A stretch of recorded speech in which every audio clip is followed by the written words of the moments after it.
नमस्कार, मेरा नाम है मैक्स और मैं स्वागत करता हूं आप सबका अपना YouTube channel max centre for study. और आज हम हिस्ट्री के अंतर्गत एक नया टॉपिक पढ़ेंगे जिसका नाम है हड़प्पा। इससे पहले हम प्री हिस्ट्री कर चुके हैं, पेलोलिथिक, मेसोलिथिक, न्यूलिथिक और साथ में चालकोलिथिक भी कर चुके हैं। तो अब हमारा नेक्स्ट टॉपिक है प्रो हिस्ट्री से हड़प्पा। तो आज हम देखेंगे हड़प्पा में कुछ नई चीजें, नई बातें और कुछ नई रिसेंट डिस्कवरीज। तो पहले हम ये जानने की कोशिश करेंगे कि हड़प्पा है क्या। हड़प्पा है क्या?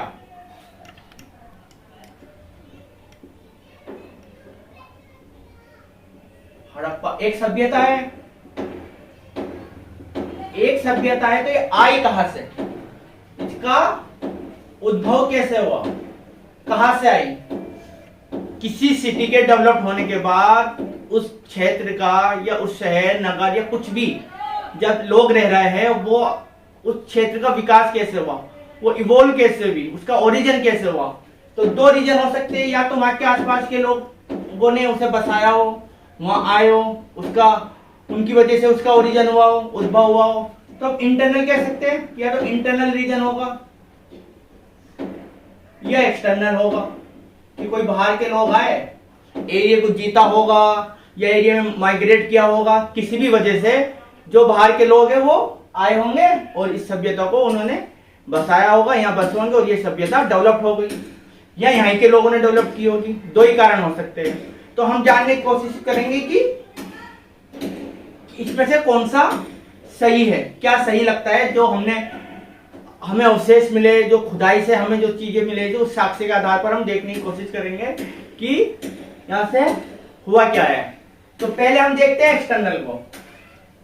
कहा यह जाता है कि उस समय की जो कंटेम्परेरी सभ्यता चल रही थी, तीन चल रही थी, एक चाइना में, एक इजिप्ट में और एक मेसोपोटामिया में, जो इराक का रीजन है, यूफ्रात और तिग्रिस रिवर के पास में।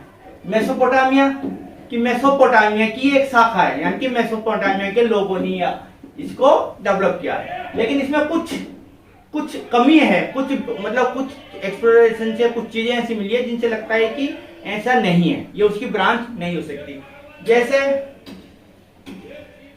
लिपि वहां डेवलप थी, यहाँ ऐसा नहीं था। पिक्टोग्राफी थी यहाँ, लेकिन वहां अभिलेख मिले हैं। दूसरा, वहां नहरों का सिस्टम था जो हड़प्पा में नहीं था। वहां कांसे का बहुत प्रयोग हुआ है, कांसे की बहुलता थी वहां।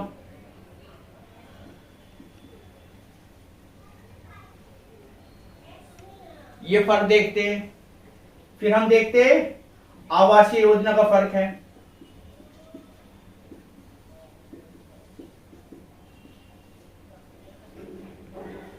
तो इस आधार पर हम नहीं कह सकते कि अगर ये एक्सटर्नल लोग आए थे तो अपने साथ ये चीजें भी लेकर आते, लेकिन इन चीजों का तो अभाव है हड़प्पा में। तो इसलिए हम नहीं मान सकते कि मेसोपोटामिया की ये एक शाखा है या मेसोपोटामिया। पहले इस बात पर बहुत जोर दिया जाता था कि ये मेसोपोटामिया की निकली हुई एक शाखा है। मेसोपोटामिया के लोग के सब आने के संपर्क में आने के बाद ये उन्होंने आके डेवलप किए। लेकिन जब किसी से ट्रेड हम देखते हैं कि हड़प्पा और मेसोपोटामिया का ट्रेड हो रहा है और बीच में उसके सेंटर भी है माकन दिलमुन, तो इससे लगता है कि ये बराबरी के होंगे, मतलब मेसोपोटामिया को भी इनसे जरूरत पड़ रही होगी। तो ये डेवलप हो चुकी होगी, वो भी उधर डेवलप हो चुकी होगी, तभी दोनों में ट्रेड हुआ होगा, है ना। एक डेवलप हुई, दूसरी डेवलप वो लोग करके आ रहे हैं, तो कितना फर्क हो जाए। तो जो सामान वहां होगा वो भी यहीं होगा, फिर जरूरत ही क्या पड़ेगी, है ना। तो जो लोकल चीजें थी, लोकल ये डेवलप हो रही थी, तो इससे लगता है कि ये इंटरनली डेवलप, यानी यहाँ की आसपास जो पहले की लोग होंगे वो धीरे धीरे कर करके एक विकसित सभ्यता की तरफ बड़े होंगे। तो अब देखते हैं इंटरनली ये कहां से आए हो। अब देखते हैं हम इंटरनली। तो इंटरनली जब हम देखेंगे तो हम देखेंगे कि बलूचिस्तान जो एरिया है, क्षेत्र में जो 7000 बीसी के आसपास जो लोग रहते थे, जिनको हम प्रारंभिक कृषक समुदाय बोलते हैं, उन लोगों का जरूर इसमें हाथ होगा, इसके डेवलपमेंट, बलूचिस्तान के रीजन के आसपास के जो थे, और फिर ये धीरे धीरे और आगे बढ़ती गई और फैलती गई। तो अब इनमें कुछ लोगों ने अलग अलग एरिया में जो कल्चर डेवलप हो रहे थे उनके आधार पे भी कोशिश की है बताने की कि इसमें जो हाथ है वो लोकल हाथ है, लोकल क्षेत्र पे ये डेवलप हो रही है। जैसे हम देखेंगे अमलानंद घोष को, अमलानंद घोष साहब, ये सोती संस्कृति की बात करते हैं। यहाँ के जो इनको मृत भांड मिलते हैं वो इनको ऐसा लगता है कि वो आगे जाके हड़प्पा ही जैसे, और हड़प्पा में इनका योगदान रहा है सोती कल्चर का। फिर उसके बाद 1977 में आते हैं एम.आर. मुगल। ये सिंधु क्षेत्र की और बलूचिस्तान इनका अध्ययन करते हैं, यहाँ पे जो चीजें मिली उनका अध्ययन करते हैं। तो उनके जो सामान मिले उनके अध्ययन के आधार पर हम देखेंगे कि क्या क्या उन्हें मिलता है और वो कैसे कोशिश करते हैं कि जो यहाँ पहले की, जिनको इन्होंने प्री हड़प्पा साइट जो बोला जाता है कि प्री हड़प्पा जो एरिया थे ये सारे, ये बाद में जाके मेच्योर हड़प्पा हो जाते हैं। तो इन्हें जो चीज प्री हड़प्पा में मिली सिंधु और बलूचिस्तान के पास, तो उसमें देखेंगे कि क्या क्या इन्हें मिला और किस अध्ययन के आधार पर ये चीज का दावा करते हैं कि इन्हीं के लोगों ने मेच्योर हड़प्पा में जाके अपना योगदान दिया है।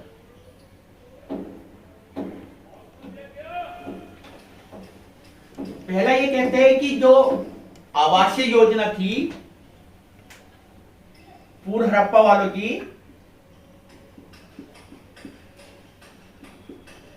आवासीय योजना, इसको सुरक्षा की दीवार बनाने लगे थे, अपने आवासीय को सुरक्षा घेरा देने लगे थे। जैसे हम बाद में दुर्ग देखते हैं हड़प्पा में, यानी कि जो आवासीय इनकी योजना थी उसमें सुरक्षा घेरा ये बनाने लगे थे। दूसरा, इन्होंने जो पत्थर और धातु के जो औजार इस्तेमाल किए वो भी ऐसा लगता है कि वो आगे जाके हड़प्पा जैसे ही थे। फिर दूसरा, वाहन का जो इस्तेमाल हो रहा, चक्कों वाले वाहन यातायात के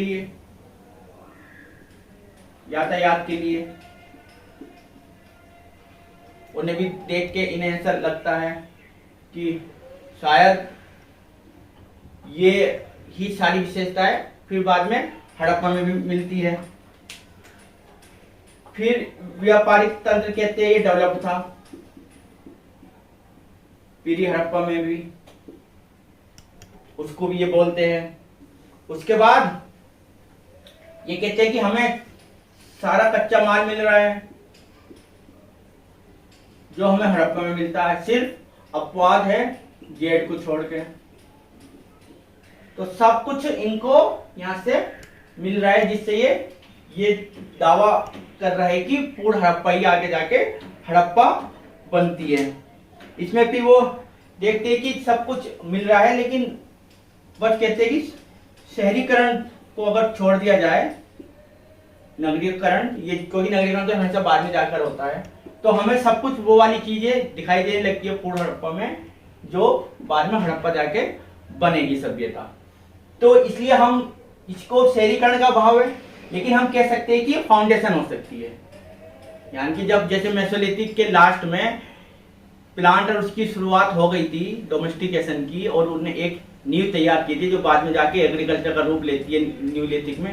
तो यहाँ भी ऐसी दावा किया जाता है कि ये फाउंडेशन नींव तैयार कर रही है मेच्योर हड़प्पा की। एम.आर. मुगल का ये 1977 में जो उन्हें चीजें मिली उनके आधार पर ये कहना है।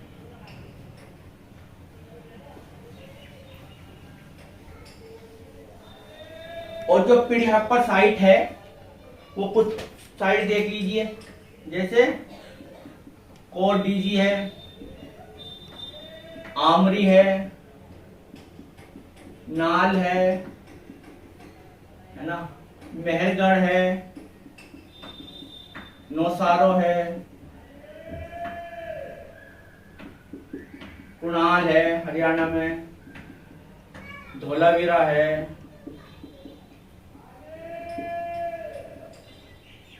राखीगढ़ी है, रेमांडेरी है, हाकरा का मैदान का रीजन है, हाकरा का जो मैदान है, ये सब हम देखते हैं कि ये पीली हड़प्पा में की साइट है। एक्सेट्रा और भी है, बालाकोट बालाकोट, तो ये सब क्या है, पीली हड़प्पा साइट। और कहते हैं ये बाद में जाके फिर डेवलप होती है आगे जाके। और इसमें हम देखेंगे फिर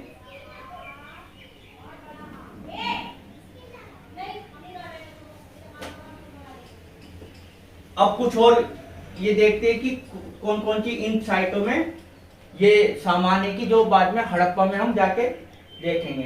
तो पीली हड़प्पा की जो मुख्य साइट देखी हमने, कुणान भी देखी थी, कुणान और नौसारो।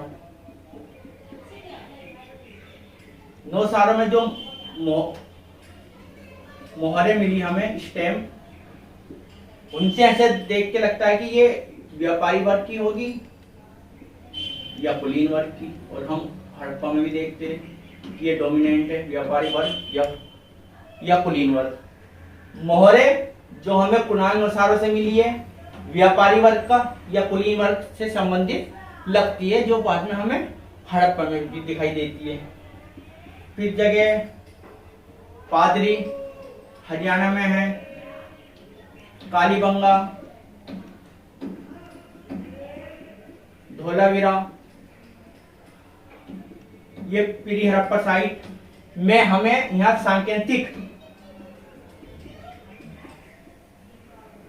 सांकेतिक लिपि मिलती है, जो बिल्कुल ऐसी है जो हड़प्पा की लिपि है। हड़प्पा की जो लिपि पिक्टोग्राफिक, उसके ही सांकेतिक लिपि हमें पीली हड़प्पा में मिल रही है इन जगहों से।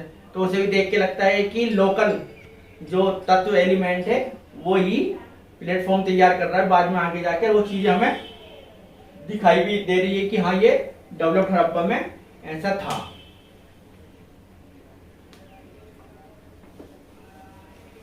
और फिर एक हड़प्पा में जो है सिंह वाले देवता दिखाई देते हैं हमें, मर्तबान पर, बर्तन पर, कोटदीजी में मिला है। और ऐसा ही हम देखते हैं मर्तबान पे, वो भी मर्तबान पे रेमांडेरी में, जो हड़प्पा पीली हड़प्पा साइट है। तो बहुत सारी चीजों से ऐसे मिलकर लग रहा है कि ये यहीं से धीरे धीरे इवॉल्व हुई होगी, क्योंकि 7000 BC में जाके और फिर ये 2600 में आके मिलती है। और पीली हड़प्पा का जो पीरियड है वो 3200 से 2600 है।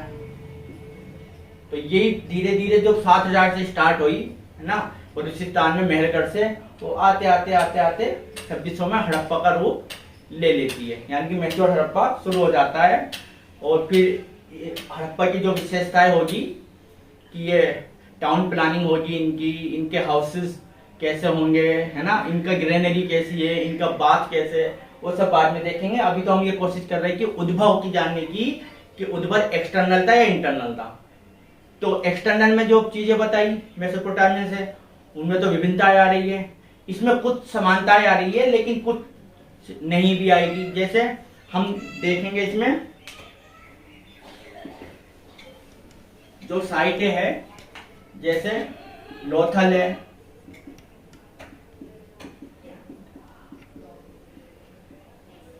देसलपुर है,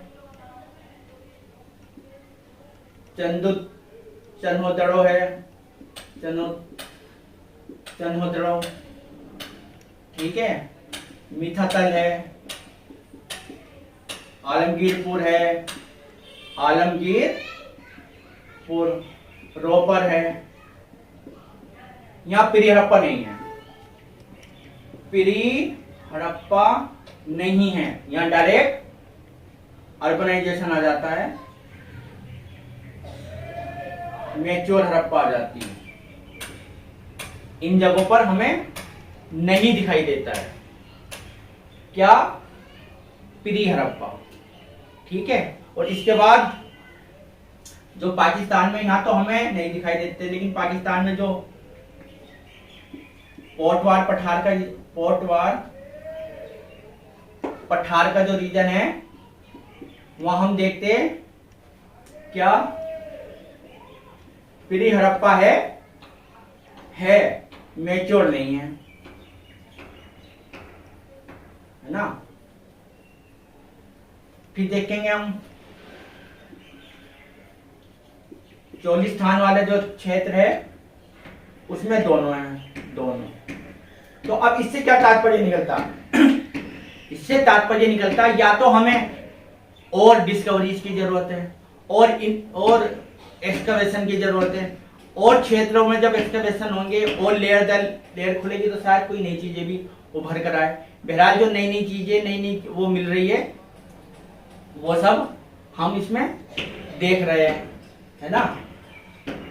जैसे कुछ प्री हड़प्पा साइट की हो तक ही सीमित हो रही है, कुछ डायरेक्ट प्री हड़प्पा को बाईपास करके सीधा मैच्योर में दिखाई दे रही है, और कुछ में दोनों दिखाई दे रही है। तो इसका मतलब हो सकता है कि हमें लेयर वाइज एक एक वो मिल रहा हो और फिर बाद में पता चले कि हाँ ये सारी साइट जो प्री हड़प्पा नहीं मिल रहा, बाद में पता चले कि हाँ यहाँ भी प्री हड़प्पा था, और यहाँ जो डायरेक्ट ये आता है कि यहाँ पीरियड मैच्योर नहीं था, तो पता चले एक्सकवेशन से फिर बाद में कि शायद मैच्योर भी था। तो अभी तो खुदाई चली रही है और अभी ये तो एक्सकवेशन होते रहेंगे, बार बार न्यू एनालिसिस होते रहेंगे, पुनर्उत्खनन भी होता रहेगा, दोबारा खुदाई होगी, फिर नई जगह ही खुदाई होगी, तो शायद कुछ नई पिक्चर आए। बहरहाल अभी तक जो पिक्चर है और ये देख के जो लगता है, तो ये देख के लगता है कि ये सभ्यता मेसोपोटामिया की कोई शाखा नहीं है, मेसोपोटामिया से कोई प्रभावित या मेसोपोटामिया का कोई वो नहीं है इफेक्ट, बल्कि यहाँ की जो लोकल सभ्यता जो पहले चल रही थी एग्रीकल्चरल कम्युनिटी वाली थी, वो धीरे धीरे ट्रेड की तरफ आ गई थी, धीरे धीरे उन पर ट्रांसपोर्ट भी आ गया, तो वही आगे जाके फिर हड़प्पा का रूप लेती है। अभी तक तो ऐसा लगता है। अब हम इसमें कुछ डिस्कवरी देखेंगे कि ये क्या सारी विशेषताएं जो है इसमें है।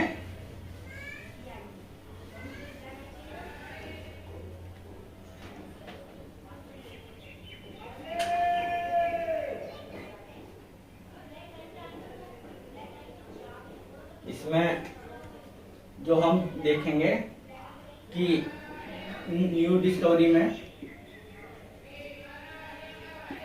उससे क्या, या पुनर्उत्खनन जो कर रहा है, जो हमें नए साक्ष्य मिल रहा है उससे क्या।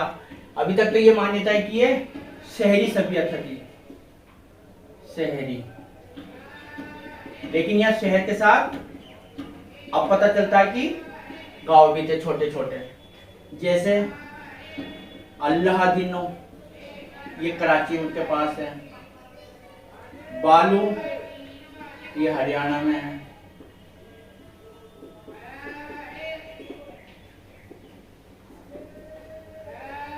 तो पता चलता है कि शहरी सभ्यता के साथ ग्रामीण सभ्यता भी है। फिर आप बात करो मृदभांड की, मृदभांड जो हड़प्पा में फेमस है,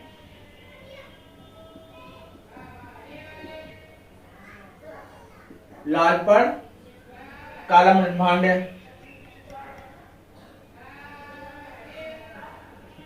लेकिन अल्लाह दिनों में जो मिलता है सिर्फ 80% मिल रहा है ये वाला, यानी कि इसका मतलब पूरे में ये प्रचलित नहीं है, कुछ एरिया इसके छूट रहे, तो ये गांव वाला के एरिया छूट रहे हैं। बस ये कि वस्तुओं का, भोजन का और चीजों का आदान प्रदान हम बाद में देखेंगे विशेषताएं में कि इन छोटी जगहों से बड़े शहरों का हो रहा है, ठीक है। फिर हम देखेंगे कालीबंगा, जो फेमस है कि फायर एल्टर्स मिले हैं, सिर्फ कालीबंगा में मिले हैं, किसी और साइड में ये नहीं दिखाई देते, ठीक है। फिर अंत्येष्टि, जो मरने के बाद जो मर जाते हैं और मरने के बाद जो इनका शव बचता, जलाने के बाद उसको जो गाड़ने की जो प्रथा है वो मोहनजोदड़ो में कम है और हड़प्पा में ज्यादा हमें दिखाई देती है। यानी कि अंत्येष्टि, शव को जलाने के बाद जो उनकी अस्थि जो बच जाती है उसको गाड़ने की प्रथा हम देखेंगे हड़प्पा में ज्यादा है और मोहनजोदड़ो में कम है, जबकि दोनों बड़े शहर थे उसके, यानी कि दोनों में एक सा नहीं है। तो इससे क्या पता चलता है? इससे पता चलता कि धार्मिक रीति रिवाज अलग थे, मतलब कुछ लोकल हो रहे थे। खान पीन के जो बर्तन इस्तेमाल होते थे उसमें भी फर्क आ रहा था, यानी कि इसको कह सकते हैं हम भौगोलिक विभिन्नता। भौगोलिक विभिन्नता हमें भौगोलिक क्षेत्र के हिसाब से इसमें दिखाई दे रही है कि कहीं पर पूरा एक से चीजें नहीं मिले, लेकिन कहीं पर सब कुछ थोड़ा मिलता जुलता मिलेगा, लेकिन कहीं पर बहुत ज्यादा अंतर आ जाता है। इसका मतलब जो लोकल वो है क्षेत्रीय, और जो लोकल वो है वो उसमें हमें आते हुए दिखाई देती है।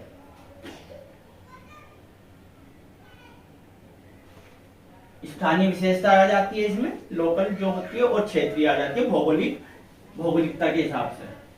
अब हम देखते हैं कि इससे डिस्कवरी से संबंधित कुछ लोग देख लेते हैं। जैसे सबसे पहले 1826 में देखेंगे, पाकिस्तान के एक गांव में, साहिवाल पंजाब में है,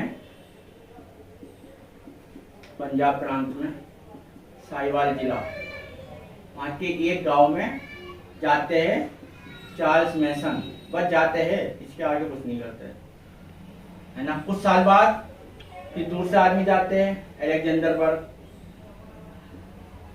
रिसर्च करने जा रहे होंगे, क्योंकि उस समय रेलवे ट्रैक का बहुत वो था। फिर 1850 में जाते हैं अलेक्जेंडर कनिंघम साहब,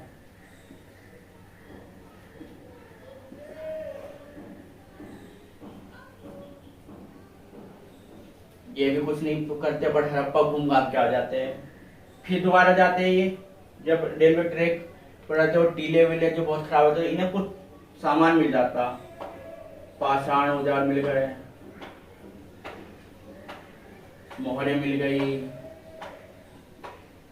तो फिर ये इसके बाद इनका भी बस, और इसे कह देते हैं कि शायद ये अलेक्जेंडर पोरस का जो युद्ध हुआ था उससे 250 वर्ष साल के आसपास की ये चीजें हैं। लेकिन उसके बाद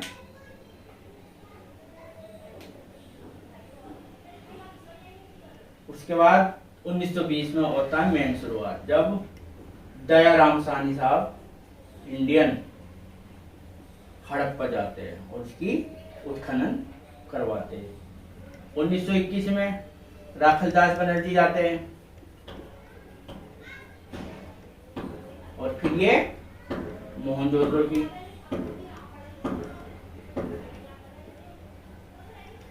खोज करते हैं। तो फिर फाइनली 1924 में जाके 1924 में ये डिक्लेयर होता है कि ये बहुत पुरानी सभ्यता है। ये लगभग 100 साल हो जाते हैं। 100 साल बाद जॉन मार्शल साहब, जो ASI के डायरेक्टर थे, आर्कियोलॉजिकल सर्वे ऑफ इंडिया, तो फिर ये करते कि यार ऐसा लगता है कि इन सारी चीजों को देख के कि ये सभ्यता तो बहुत पुरानी है, तो 2500-2500 साल पुरानी, तो फिर तो लगता है कि मेसोपोटामिया के समकालीन ही है। तो फिर आगे धीरे धीरे खुदाई होती है जो अभी तक चल रही। तो ये तो थे इससे संबंधित लोग। आज हमने देखा संबंधित लोग, उद्भव और न्यू डिस्कवरी की। जैसे अभी तक ये कि शहरीकरण का मतलब ये थोड़ी कि पूरा ही हड़प्पा नगर एक नगर ही नगर था, नहीं। हम देखेंगे छोटे छोटे शहर और बीच में भी उपनगर भी देखेंगे हम। और गांव तो मैंने बता दी नए नए मिले अभी, अल्लाडीन और बालू। तो इससे क्या पता चलता है? इससे ये पता चलता है कि हम इसको, शहरीकरण तो यहाँ हो रहा था लेकिन सब कुछ शहरी था, नगरीय था, ऐसा नहीं था, जैसे हमें न्यू डिस्कवरीज में पता चला है। और इंटरनली जो पहले के यहाँ लोग बस ही रहे थे, जो जिनको हम अर्ली एग्रीकल्चर कम्युनिटी कह सकते हैं, वो धीरे आगे बढ़ के और धीरे धीरे डेवलप होते होते 7000 BC से लेके 2600 में ये डेवलप हो जाती है। ऐसा हमें अभी तक की डिस्कवरी से देखकर लगता है। तो आज हमने देखा हड़प्पा सभ्यता का उद्भव, उससे संबंधित लोग और न्यू डिस्कवरीज। और अब हम फिर मिलेंगे जल्दी नेक्स्ट वीडियो में, जो हड़प्पा का दूसरा पार्ट होगा। तब तक के लिए धन्यवाद। और अगर पसंद आए तो वीडियो को शेयर, लाइक और सब्सक्राइब कीजिएगा। मिलते हैं फिर एक नई वीडियो में। धन्यवाद।